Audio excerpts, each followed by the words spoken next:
For decades, the American aircraft carrier has been an untouchable symbol of global power, floating fortresses protected by layers of radar, destroyers, and missile interceptors. But today, that dominance is facing an existential crisis. China and Russia have fielded hypersonic weapons, missiles like the DF-17 and the YJ-20 that fly faster than Mach 5, maneuver mid-air, and crash through traditional air defense systems.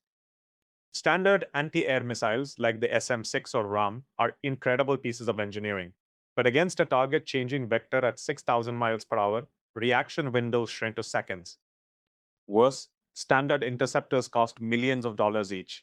If an adversary launches a swarm of 20 hypersonic gliders, defending a single ship can bankrupt a naval fleet's magazine in minutes.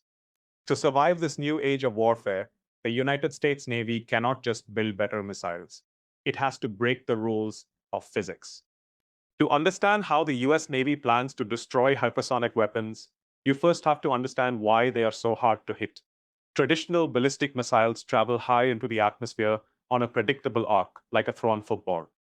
Computer algorithms can easily calculate where they will be and launch an interceptor to meet them.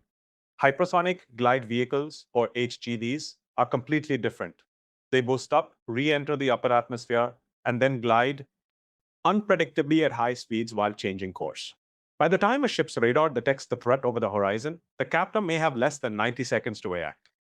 The Navy's primary strategy to solve this is a multi-layer defense architecture. At the outer layer, thousands of miles away, lies the space layer, a constellation of low Earth orbit satellites designed to track the heat signature of a hypersonic glide vehicle across the ocean. In the middle layer, the Navy relies on kinetic interceptors like the Glide Phase Interceptor, or GPI. The goal of the GPI is to launch from an Arleigh Burke-class destroyer and strike the hypersonic missile while it is still in its middle glides phase, high up in the atmosphere where it is hottest, most fragile, and most vulnerable to impact. But kinetic interceptors have a fatal flaw: capacity. Destroyers only carry a finite number of missile cells. Once those are fired, the ship is defenseless. That brings us to the ultimate game changers: directed energy and electromagnetic weapons. The US Navy has already fielded systems like Helios, the high-energy laser with integrated optical dazzler and surveillance, on destroyers like the USS Preble. But how does light stop a missile flying 5 times the speed of sound? The trick isn't blowing the missile up like a Hollywood movie, it's thermal disruption. When a high-energy solid-state laser focuses a massive kilohertz beam on a single spot of a hypersonic missile, it introduces extreme heat to a structure that is already under immense friction. The laser burns through the missile's composite skin, melts its control surfaces, or fries its internal guidance electronics. The biggest advantage of a laser? Speed and cost.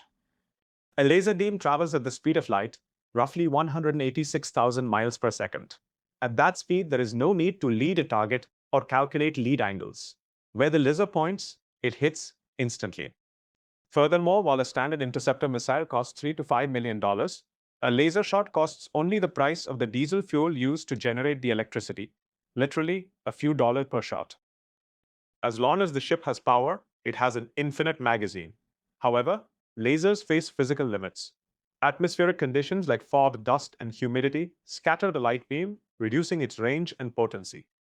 This is where the second futuristic weapon comes in: the electromagnetic railgun. For over 15 years, the Navy researched railgun technology, firing projectiles using powerful magnetic fields instead of gunpowder.